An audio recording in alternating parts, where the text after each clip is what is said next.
first of all, I would disagree with you. The 270 is a state and federal obligation. Remember, Right. that's an interstate. Right. Same with the Beltway. That's their problem, and we need them. And I compliment the governor on taking this on. There aren't easy solutions. And what I want to tell the people who live like in the Woodley Gardens communities or any community up along 270, is that where you live? Yeah. Okay, well, how did I know? I'm going to be a vigilant advocate to protect their communities.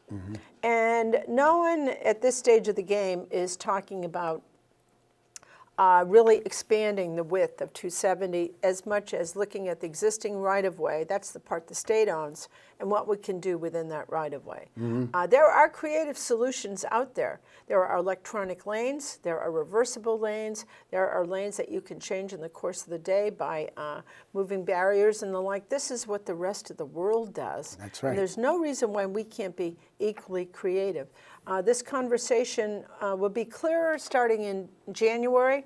Right now, the state people are kind of throwing spaghetti against the wall, see what sticks, see what sort of a rational, doable, potentially possible solution.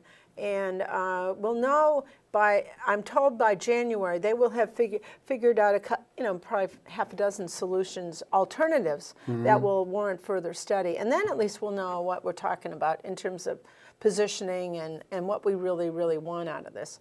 The bigger problem with the work that's going on 270 is they're not looking at past Sam Ike Highway. So everything north of Gaithersburg really isn't in the mix yet. And that's where people are coming from. So the real issue is 270 all the way up to, frankly, 270 to Washington County. And how are we going to deal with those commuters?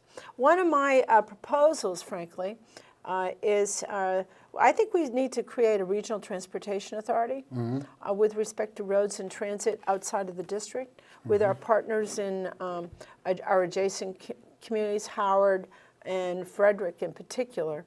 And we need to work together and not assume that our problems stop at the county line.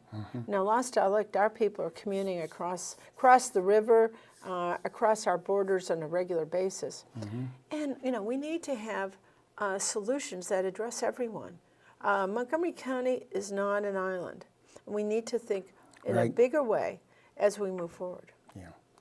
Well, that's great. We will be right back. There's a lot more to talk about, but we'll be right back.